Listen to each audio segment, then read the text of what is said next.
Greetings, good afternoon, good evening. It's Mr. Neutral here with HardTalk USA, and it's episode 31.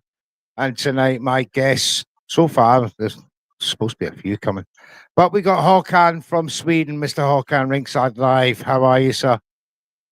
I'm all good, thank you. Great stuff. And all the way from Vancouver, Canada, is another special guest, and that is Chase. How are you, Chase? Can you hear us loud and clear?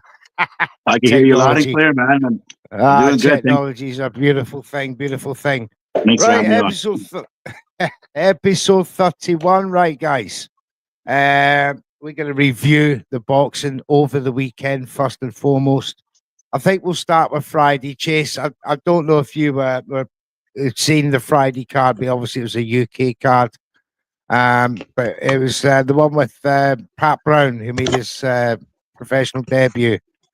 I did not see that one. No, I did not. Right. Well, what me and Håkan will do, quickly go through that. Yeah, and then we'll get onto the Maya card and the Zepeda card from last night. Right. Håkan, William Crawler opened up the TV show for DAZN with a unanimous 6-round victory. A lot of people were expecting a knockout, but obviously you can't go into every fight thinking you're going to knock everyone out. He did the job expected. Yeah, but for me, I expected more like another statement from William Crawler going forward. But so this was a bit of a surprise. He won the fight clearly, but I expected a little bit more from William Crawler, if I'm honest. It was a tough fight for him because that Zion, his name was, he fought, British lad from London. He'd never been stopped before. He was as belligerent as they come. You know, he was taking an awful lot of punishment from William, but sometimes I thought his strategy was, you know, he was too tough for his own good. You know, when it come, he was just one dimensional all night. But that was unexpected. The next fight on that card was Matt Dickinson. This was for an English super middleweight title against Farnhill. What a battle that was! Yeah, that was a fantastic fight, and I was surprised for the whole card for a next gen show to be so good. I really enjoyed the card from Altrincham near Manchester. It was an incredible atmosphere, a lovely little venue. The crowd were on their feet, and the matchmaking on that card, I have to say, was top draw. That was a brilliant fight. Moving on, Cameron Vaughn, TKO went over. Oh God, what was his name now? Can't remember. That was Ryan, somebody. Anyway, Jams, help me out, put it in the chat. He had a good stoppage, which was quite unexpected, but you know, impressive nonetheless. Yeah, it was Jordan Flynn who fought. Flynn. That's the yes, and I was at in Birmingham in November last year at when Cameron Vaughn fought Gwyn, and it was a very close fight that. And for me, I thought that maybe Vaughn should have lost it by a round when I saw it from ringside. So this was a really good comeback fight for Cameron Vaughn to in a hard, tough fight to be so impressive. So now he's. I would like to see a rematch of that fight that was in Birmingham in November last year. Oh, with Gavin Gwynn, yeah. Yes. maybe he had a bad day at the office, but my goodness, he was impressive last night. Let's move on to that main event. It was the pro debut of Pat Brown, Olympic heavyweight, and moving to cruiserweight for his debut. Welcome, Rico. I'll get you in a second, mate. Pat Brown, wonderful debut.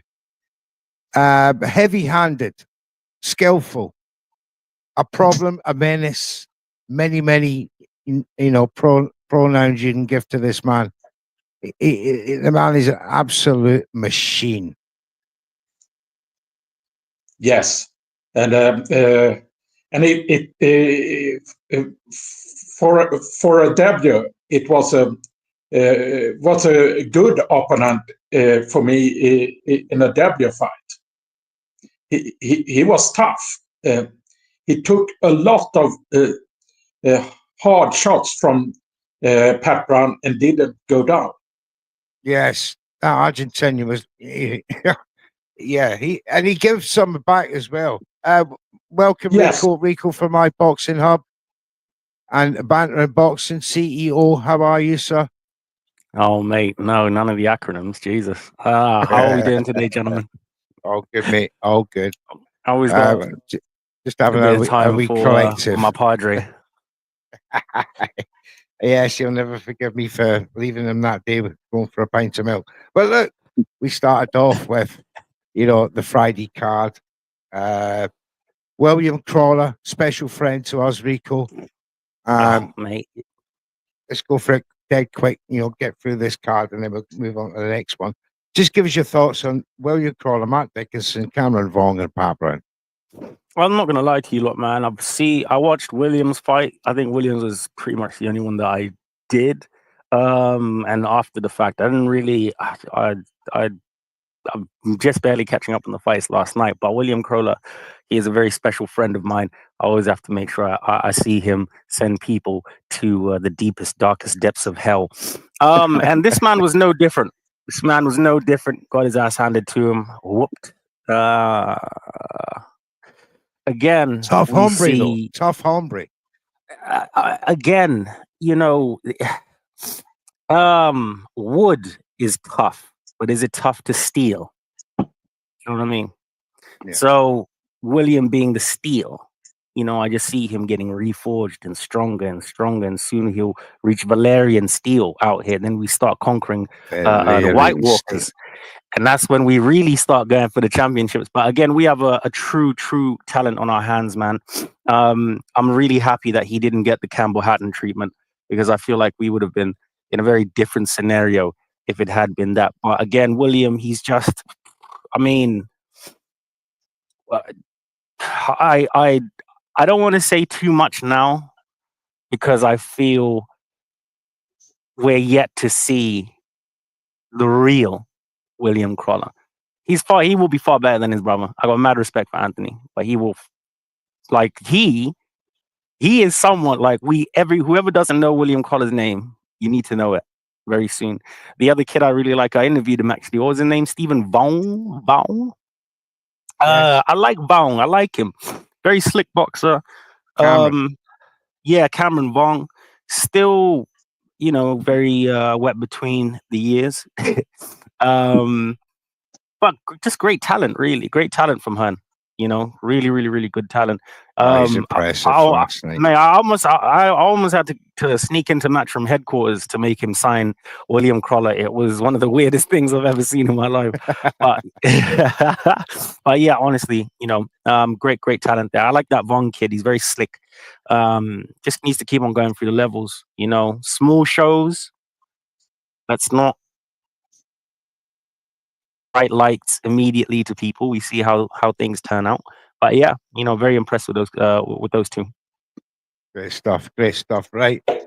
Let's move on to the mic. And I want to introduce Chase to his old ladies and gentlemen, all the way from Vancouver. He's got his own podcast.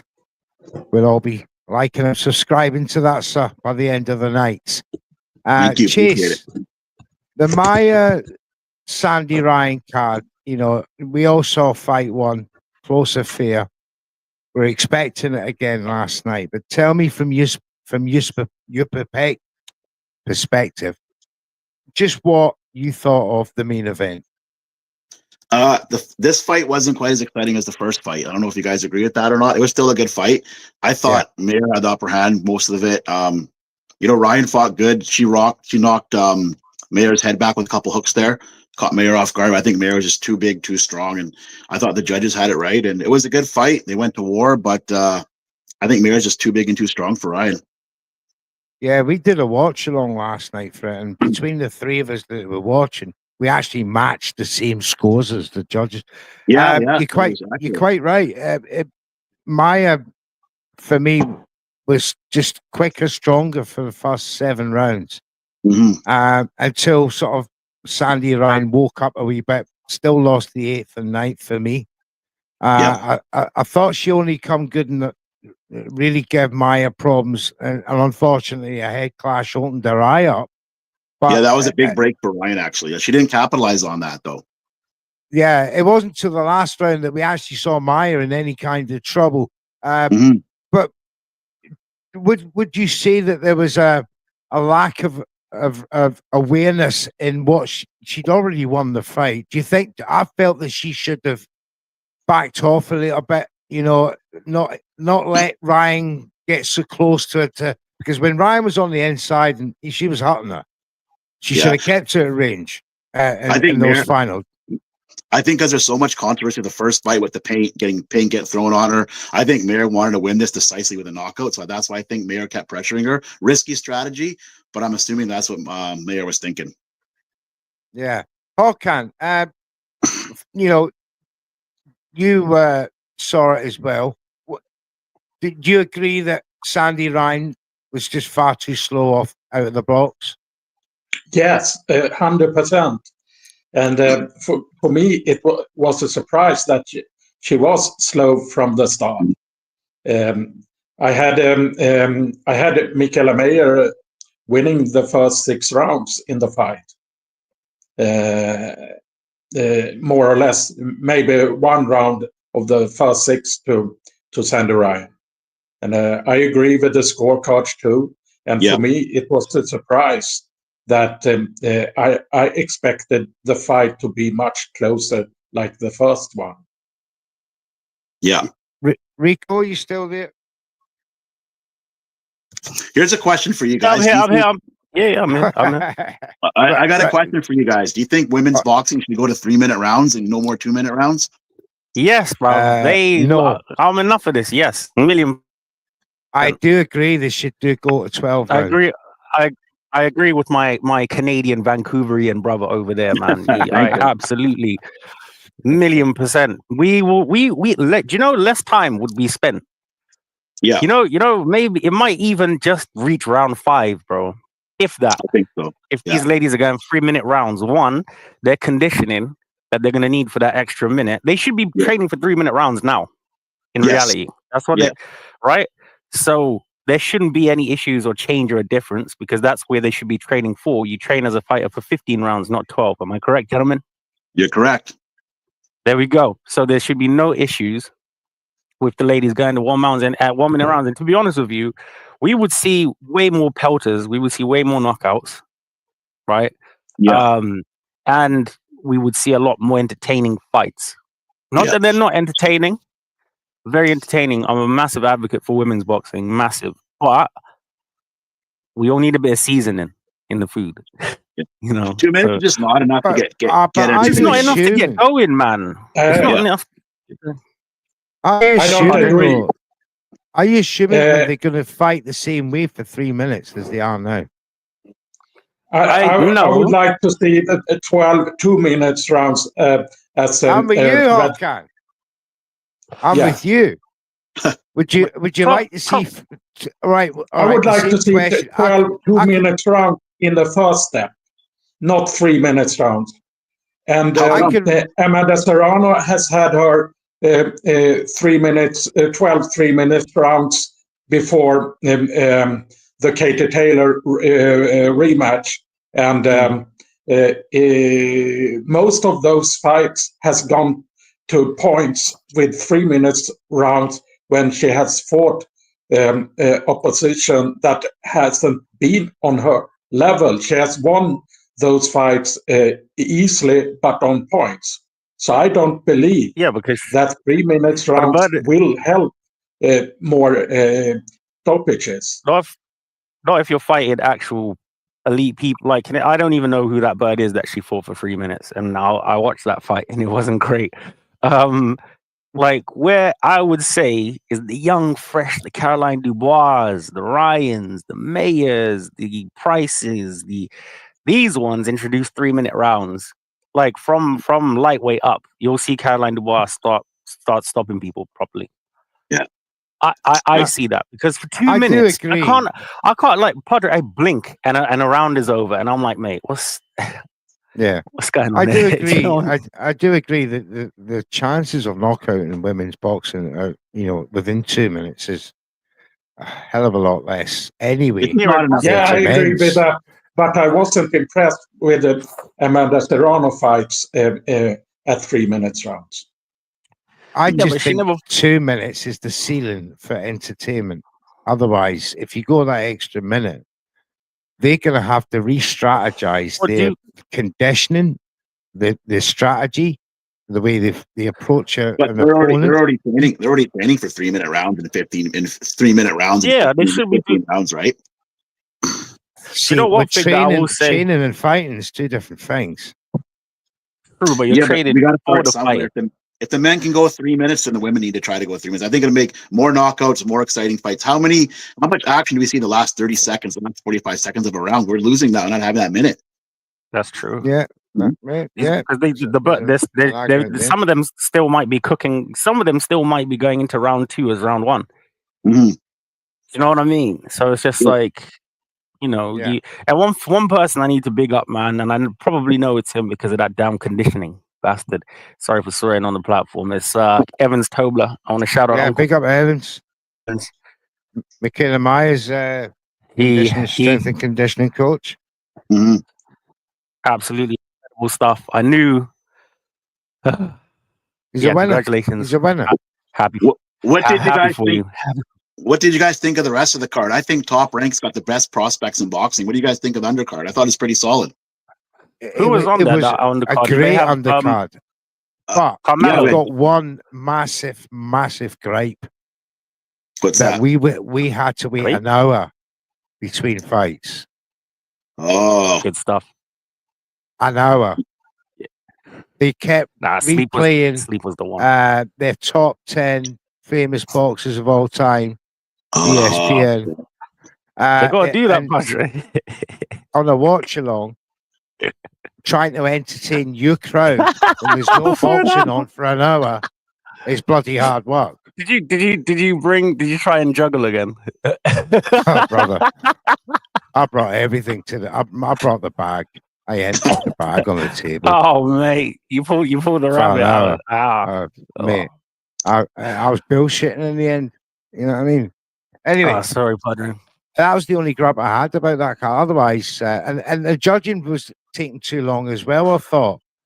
Yeah, a little bit too long. That's all right. I'm all right with that, because if it takes you a long time and you bring out bullshit, then we have a problem. At least the judges got it right last night, so that's good. They did, and luckily for me and Jams, and they took their time. That's what happens when you take your time. Yeah, well, because really and truly, gentlemen, the judging has time been absolutely and there's taking the piss. Awful. Because when you take too much time, the mind starts to think, "Oh, what's going on here? Is there any skullduggery going on?" Yeah. So that's the only thing. But otherwise, it was a top card. I'm going to talk about Brian Norman Jr. next. Now, mentioning no names, right? Brian Norman Jr. took a lot of criticism last year for not taking that that offer, a pathetic, paltry offer. 1.7 million over. Not take home. Take home's different. Sorry, Padre. All right. Sorry. Anyway, he then decided to take his mandatory. He got injured and had to put it off. He's come back last night. Round 3 knockout of Derek Cuevas, who was 26-1-1. personally was vindicated because I was one of the very few that actually. What a fight! They were trading bombs early in that fight. It was an amazing fight. Norman's one of the best young prospects in boxing, I think. I mean, he's so fun. He's so young. What a fight! So exciting. Showcases what Norman can do. They were throwing bombs early. I mean, Derek came out to fight hard too. He wasn't backing down. We're gonna give him credit. Didn't he just?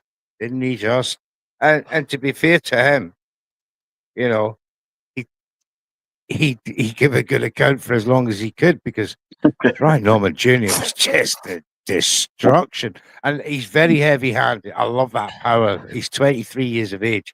Yes, and he's got that inherent power that's going to serve him well in the future. And you're quite right. He's prospect-wise, he's already a WBO champion. Man, I was saying last year to this man, first fight in 10 months too. So he's been out for a while. Yeah, I was saying to this man below me, this man will beat Boots, but when the money's right. And the money will be right this next time we come. And then I told you, get me that milk that you owe me and wake up. Wake up. We'll see. That dream you're in is crazy. Okay, yeah, Brian Norman Jr., are you a fan? Were you impressed? Yeah, it was a pretty impressive win from Brian Norman Jr. And maybe we could see a unification next with Mario Barrios. I just think especially Norman, sorry, Chase, on you go. I just think Norman will be too much for Mario Barrios. He's just too young, too strong, too fit. Barrios, I don't think he could beat. I think Norman. Yeah, Barrios is. I think he's had a charmed existence. Barrios at 147, charmed existence. I was going to say that the fight is more likely to happen because of this new top-ranked PBC sort of partnership that's been rumored to be going round. I never thought I would have seen the day. Yeah, neither did I. But I did actually because the enemy is my enemy is my friend. And the American market is kicking back. Rico, this is what they done. It's not time, mate. I didn't even think he was alive. It's good to see a pulse from that dead body. As far as I'm concerned, it's good news. Let's go on to Shushu Carrington. Once again, another great performance. Again, it's a TKO round 3 over Vivas. Very impressive. Again, calling out Nick Ball. He would be as mandatory after Coelho. What a fight! Needs to silence these lambs. What a fight and a chase! Oh, unreal. I want Inoue. No, Inoue's got Cardenas, and he's probably got. I think they were looking at Ball for December. That's not going to happen. Reckon Ball. Okay, I want all our Japanese viewers to know we're coming for Dojo Seals, bro. Like I got a couple flags out there. We coming for you, baby. Coming Nick for Ball, you. The Wrecking Ball. That Union Jack is flying everywhere, son. Oh mate, can you imagine flying high over? I can. I'll get a kimono. I'll get a kimono. Oh, nah. We're gonna call it Hail Britannia Dome.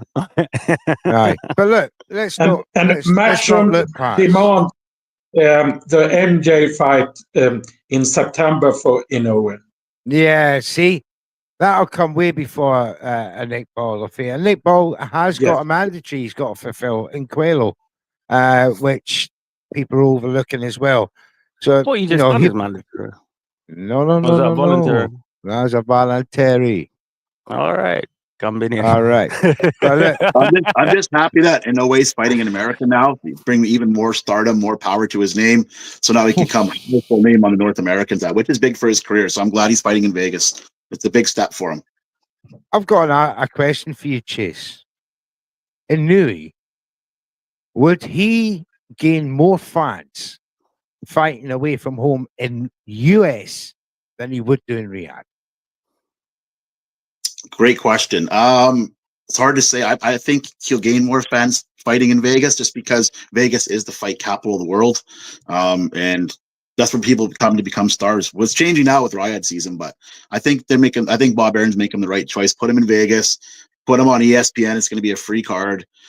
Showcase him to the North American audience. He's not that well known in North America, which is sad because he's amazing to watch.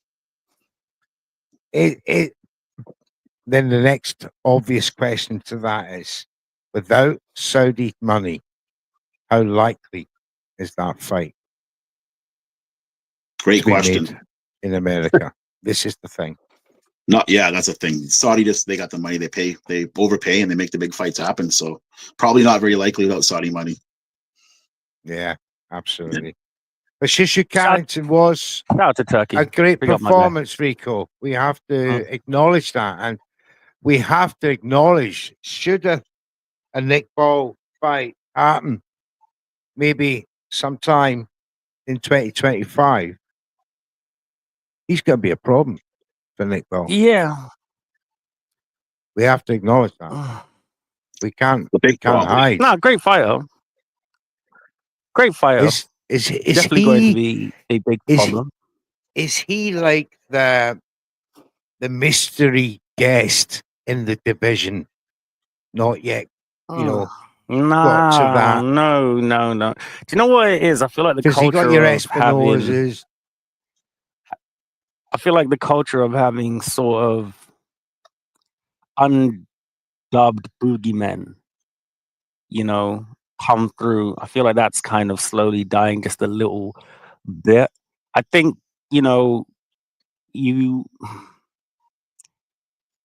there's always great talents, man. There's so many great talents, and I feel like he is definitely one of them. No doubt about it. Right.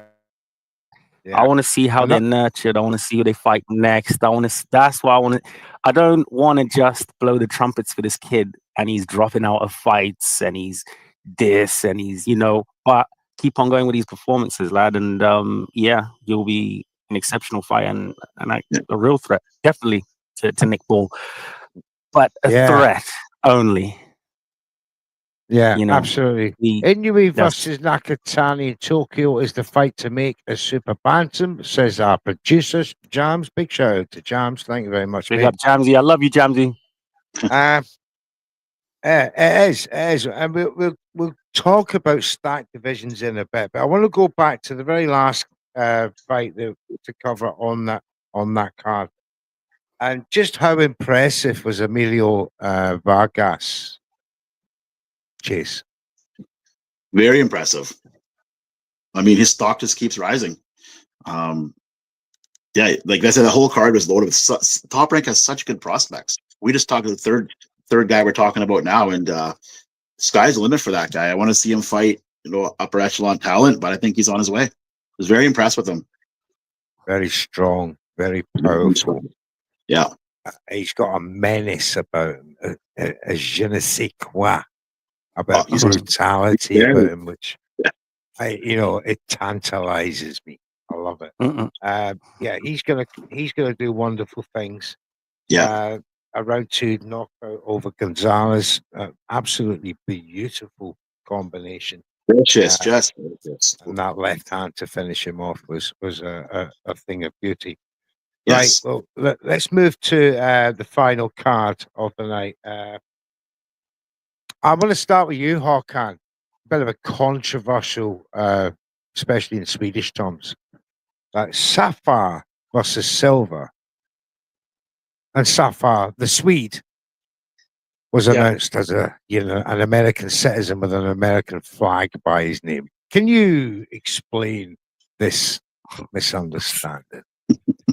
Robin Safar is from my hometown, Stockholm, and even in the same suburb south of Stockholm where I live.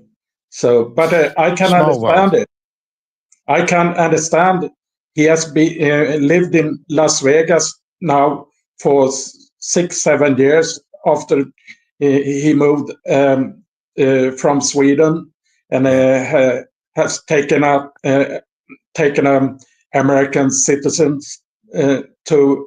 So I can understand that he could get more fans from America to support him more than he is a foreign fighter from Sweden, where boxing isn't supported either. So I understand why he has an American flag. One would think after 6-7 years that he's been nationalized. Sorry. But, has the Americans stealing your citizens now? I mean, I know they want countries, but they're taking your population now. God bless him. Hakan, don't even answer him, Hakan. This is international wars out here. And Mr. Neutral's not being so neutral in neutral waters. And do you know what? That AI, that Grok AI, damn, listen, I should read these people the lies that thing actually said. I had a screenshot. I was like, I can't. But no, guys. Thank you so much for having me on the show. I do have to pop out. Thank you. Great to speak to you again, Hakan, man. Great to speak to you as well, Chase, bro. Hopefully we catch up more. I was going to make a little bit of time for my Padre, man. So have a great evening, lads. Take care. Thank you, sir.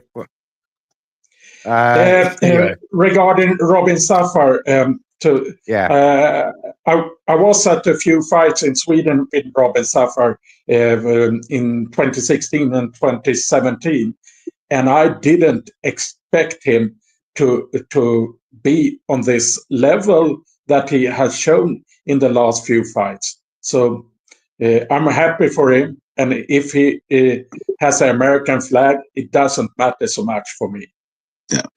Here's a question for you. Who is the greatest Swedish boxer of all time? That's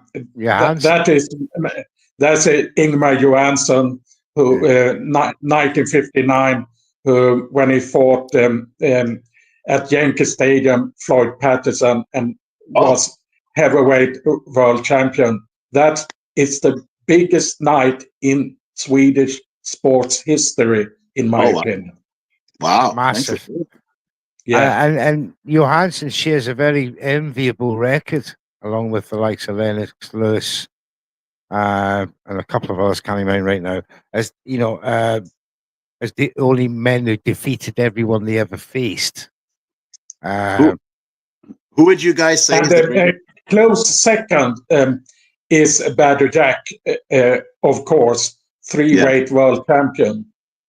Where does Otto Wallen come? Sorry, Chase. Where does Otto Wallen come in that equation? Mm-hmm. Otto Wallen, for me, comes between 5 to 10 in Swedish boxing history. Excellent. Cool. Sorry, on you go, Chief. Who would you guys say, in your guys' opinion, is the greatest Canadian, or one of the greatest Canadian boxer of all time, or some of the greatest Canadian boxers of all time? Who would you guys say? I would say Josh Dixon. There's I love Ruddock. Yeah, Razor Ruddock. Razor Ruddock. What about on boxer? We got another one. Of course. Sometimes you forget he's Canadian. Yeah, no. We got a few. Yeah, obviously, Canada's had some tremendous boxers over the years. Yeah, and Beterbiev has represented. But Beterbiev is a Canadian now as well. Yeah, I mean, if you ask me, the greatest Scotsman that you've ever seen in a boxing ring. Who's that? We could go Ken Buchanan. Okay. Jim Watt. Even recently, Josh Taylor. Yeah, Josh Taylor's got to be up there for sure. Yeah, Josh Taylor. Ricky Barnes was a good fighter too. Mm-hmm. Took Terence Crawford to 12 rounds in Glasgow. That was many of the lightweights. My goodness. You can handle Terence 12 rounds, pretty impressive. 2014 that was. Yeah, there's been some cracking Scotsmen boxers over the years. Too many to mention. Just a few of them have passed away recently as well, which is that was sad. 2024 was a sad year for Scottish boxing. Anyway, moving on. we need to get back to these stacked divisions. These champions backing up the divisions now. We got lightweight. You know, if you look at the top 20 list, you know, there's a case for every single one of them do very well at lightweight. Is that for me? It's the hottest division out there right now. Would you agree? Go ahead, bud. Okay. Yeah, I agree. You know, it's just so many now that are rising up there through these, you know, the Abdullah Masons. That oh, who's that? Andy. Sorry, the Cuban guy. No, for goodness sake. Obviously, your Keyshawn Davises, your Floyd Schofield, your Zapitas, Loma's there still, Shakur Stevenson, Tank Davis. Loaded. The list goes Lamont on. Lamont Roach. Yeah. He's now, for me, he's a bona fide lightweight after that performance against Tank. Do you feel Tank, that was not the same Tank? Can we make excuses for him, or did we see Tank come up against someone who figured him out? I think it's a bit of both, but I'm leaning more towards the sides. That Tank came up against Laurent Roach, who figured him out. He had a great game plan. He wasn't intimidated by his power. He stood in there and banged with Tank, and he fought a great game plan. And I thought Lamont Roach won the fight, but I'm not mad with the draw, but I thought Lamont had it. And we all thought, even I thought 6 rounds, Tank's would come out, pummel him, knock him out like he always does, but he didn't. And he's in big trouble if they have a rematch. He's not going to be easy for Tank. So I think Lamont figured him out. You guys? Yeah. Håkan? Yeah, I agree. I just saw highlights of that fight, but I was impressed with what I saw from Lamont, that he was so good. I didn't expect him to be so good. Do you think there'd be a hesitation from Tank for the rematch and maybe explore other possibilities? Maybe a Loma unification. I would love to see Loma versus Tank. Loma's one of my favorite fighters to watch. I hope that happens. Tank, they say the Davis camp has reached out to the Lomo camp. I don't know if Loma's going to fight again. Bob Aaron says he's not sure if he's fighting. I hope he does. But yeah, Håkan, that Lomachenko, a Tank fight. You know, Tank, if he lets Lomachenko go, it'll be one of them fights that got away from him. And if if he's not bothered about fighting Lomachenko now, he's got a belt at 37 years of age. You're never going to beat him. You know, you're never going to have a better chance to take that belt off Lomachenko than right now. Yeah, exactly. Is it worth them making maybe an over the top offer to grab that belt? Like you said earlier, Saudi money talks, right? If the money is right, you won't be able to deny the fight. Yes, right. Certainly. You know, there'd be stupid money involved as well, especially if it's in Riyadh. Mm-hmm. But at some point, he's got to come and play ball. Yes, with the champs, because the divisions are stacked. The division is stacking up, and there. Shakur Stevenson, is he good enough to become undisputed in that division? Yes. On the right night, yes, he is very skilled. So it depends who he's fighting, but I could see that happening. Yeah, I think he is. You guys? Not saying he will. I agree. Shakur maybe is not the most exciting fighter to watch, but he's very good to make the opposition look average. And I think Shakur could be undisputed at the weight. I watched Shakur fight live. I went because I only live 3 hours from Vegas, so I flew there to watch him fight Oscar Valdez, and he's just so technical, and he's not the most exciting guy to watch, like you just said, but he definitely is so skilled, but he's not for that casual fan, that's for sure. Yes. Tevin Farmer put up a really decent performance against William Zepeda. Where does William Cepeda come in? Where he's 33-0 now. He's got a 10-year pro resume. When does he push on, and how does he affect a unification like a Tank fight or a Shakur fight? Because surely that insane punch output is going to put top guys off their game. Oh yeah, pressure. Like you were saying, I mean, he came out last night, relentless pressure. He landed hooks to the body. He forced Farmer into the corner. He landed 56 punches through 2 rounds. Cepeda. He won the fight, and yeah, he's like you said, he's got to eventually get a top level opponent in there. I mean, he's undefeated. He deserves it. So I don't know who wants to fight him. Like you said, he's pretty scary, but he definitely he's getting bogeyman vibes, off me. Something. Oh yeah, that's you, Chan. Right, moving on to the women's signings by MVP Hawkan. Give us the story with Diana Torsland and how difficult it is for her to get a fight, A, and B, get a unification, considering the economic environment in Sweden for the boxing. Dina is from Denmark, and Denmark. I'm very close to Dina Torsland's team. I've been to a few fights, and I know that they had a last dance in Denmark last year, and after that they were looking for only big fights for Dina, but they couldn't get unification over the line due to the opponents.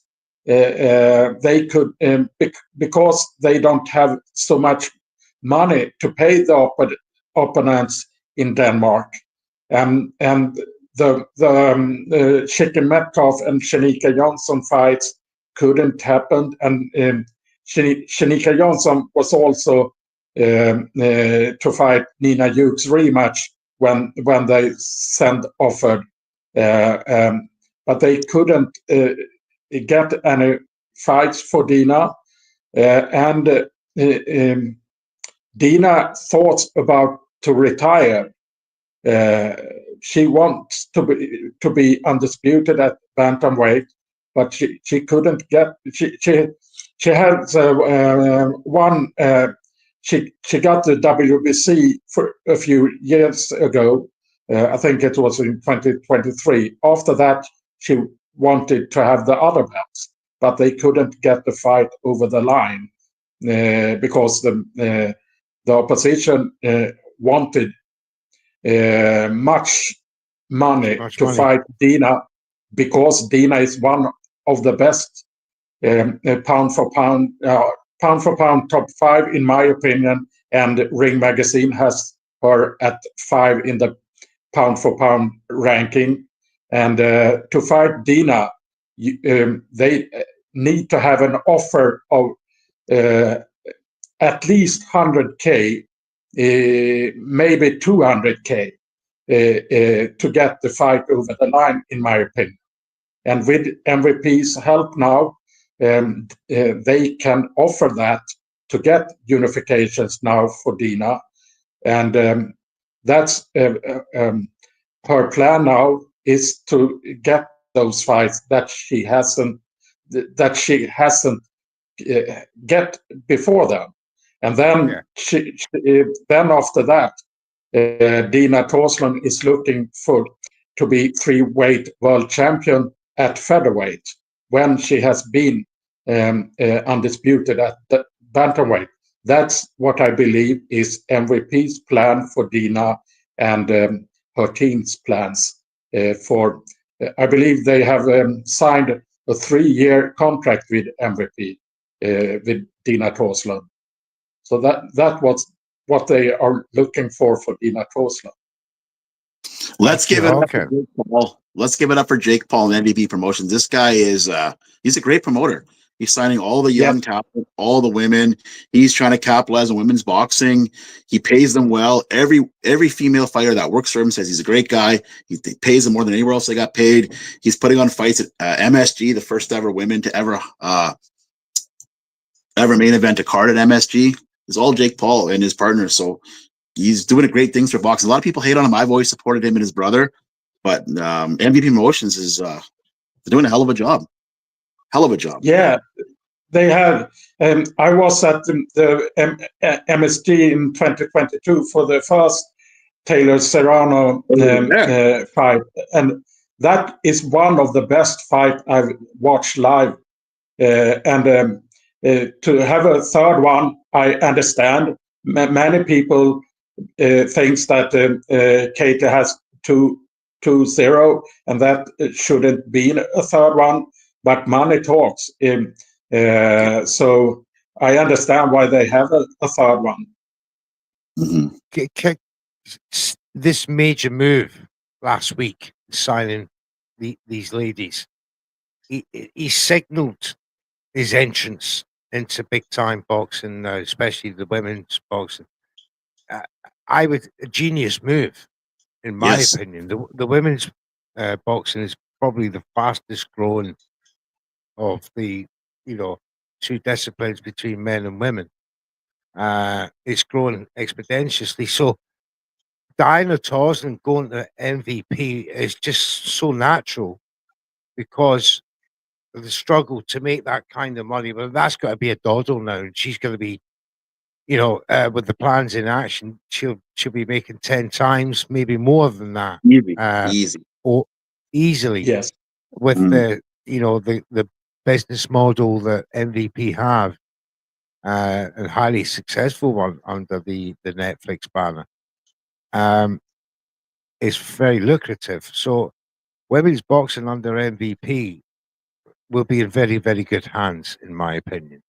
And I can see an exodus from the funny thing about all, even more so in North America where I am, a lot of guys, they say, oh, Jake Paul's a goofball. He doesn't know what he's doing. His brother's an idiot. Here's Jake Paul revolutionizing the women's boxing division, boxing business. And then you got his brother, who's a champion in WWE, outperforming most of the guys. So these Paul brothers, they work hard, they train hard, they study hard. They can act silly, but they know what they're doing. Smart guys. Yeah, I can imagine they'd have a very, very bright team behind and them. Now, though, with Amanda Serrano and the signing of Alicia Baumgartner and Dina Toslund, now MVP has 3 of the top pound for pound top 10 in their stable. Yep. And there's got to be more to come. We've got the likes of Shea Metcalf, Tiara Brown out there now. They're basically free agents. Mm-hmm. And, these are champions, WBC champions, IBF champions. Why Matchroom or the other, top rank have not got onto this women's market? Maybe they don't see the value in it. Maybe they don't think it's going to be a big money maker. Maybe they think it's a flash in the pan.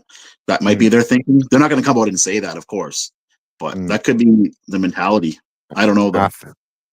I think it's a very naive mentality, and I think Jake Paul, as bright as he is, he's not daft. He knows a market when he sees one. I believe Matchroom was the when they had in 2022. I believe that Matchroom was the promotion for women's boxing before Riyadh season started, and they had that big fight in 2022 at MSG. Taylor Serrano first headline fight, women's headline fight at MSG. At that time, I believe Matchroom was the force for women's boxing, but it has changed. Well, of course, I mean the numbers. As Red Corner Boxing, my producer says, look at the numbers for Maya versus Ryan 1, and the numbers the GOAT does. Dubois, Harper, Sky Nicholson. I can name another one there. Obviously, the Serranos, the Katie Taylors. We got Lauren Price now. He's making herself a star. We had Natasha Jonas, Caroline Dubois. You know, how anybody cannot identify that this is a growing market. And these are, and the standard that the ladies are producing. I mean, especially last night, that was high class. Maya and Sandy Ryan too. Well, you'll find great they go all out. They're going all out. They're putting on exciting fights. Sometimes the men don't always go all out. Because they got 3 minutes. Because they got 3 minutes. This is the thing. Women wouldn't go all out over 3 minutes for me. They go out over 2. Yeah. Because they have to win the rounds. They have to win the round as clearly as they can in the eyes of the judges over 2 rounds. Over 3 rounds, we get that last 20 seconds of the game changer round that you were talking about, Chase, over 3 minutes. But we also get that split in the action.